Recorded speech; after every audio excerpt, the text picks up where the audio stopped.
ঘাসও সবুজ, চা বাগানও সবুজ, গাছও সবুজ, সবটা মিলাইয়া আলাদা এক সুন্দরতা দেখলাম। আর সামনে আকাশও মেঘ, নিচে দিছে বৃষ্টি, সবটা মিলাইয়া মানে রোমাঞ্চকর বিষয় একটা, বুঝছেন না? অসাধারণ রোমাঞ্চকর একটা বিষয়। ও দরকার রংধনু মনে হয়, লাগের তো রংধনুর লাহান না কিতা না সূর্য ভাঙ্গিছে আর কি, সূর্য ভাঙ্গায় গিয়া রংধনুর মতো লাগের, তারপরেও খারাপ না, অসাধারণ লাগের, বুঝছেন না?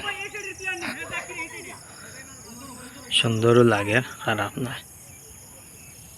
ওই যে বাহ, দাঁড়ান,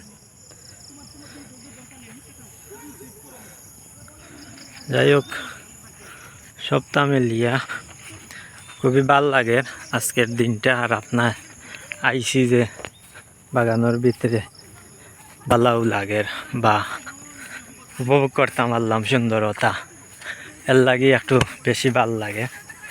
অরিজিনাল যে চা বাগানোর যে সুন্দর, এই সুন্দর জিনিসটা পাইলাম আর কি আইয়া, এর লাগে ভাল লাগে। যাই হোক আপনারাও যদি চা বাগান না ঘুরা তাইয়া তাহন, তাইলে এখনই হইল উপযুক্ত সময় চা বাগান ঘুরাইয়া যাওয়ার। এখন যদি আপনি চা বাগান দেখেন তাইলে আপনার মন ভরব, ছবি তুলিয়াও তৃপ্তি পাইবা, ভিডিও করিয়াও তৃপ্তি পাইবা, দেখিয়াও তৃপ্তি পাইবা। এখনই হইল উপযুক্ত পারফেক্ট সময় চা বাগান ভ্রমণ করার, বুঝছেন না?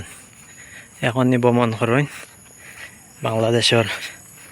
আমার ভিডিওতে যেখান থেকে দেখবা, যদি দেখিয়া থাকেন তাইলে অনুরোধ থাকবো যে চা বাগানটা এখনই আপনারা ভ্রমণ করুন, তাইলে আসল যে সুন্দরতা চা বাগানোর, এই সুন্দরতাটা পাইবা।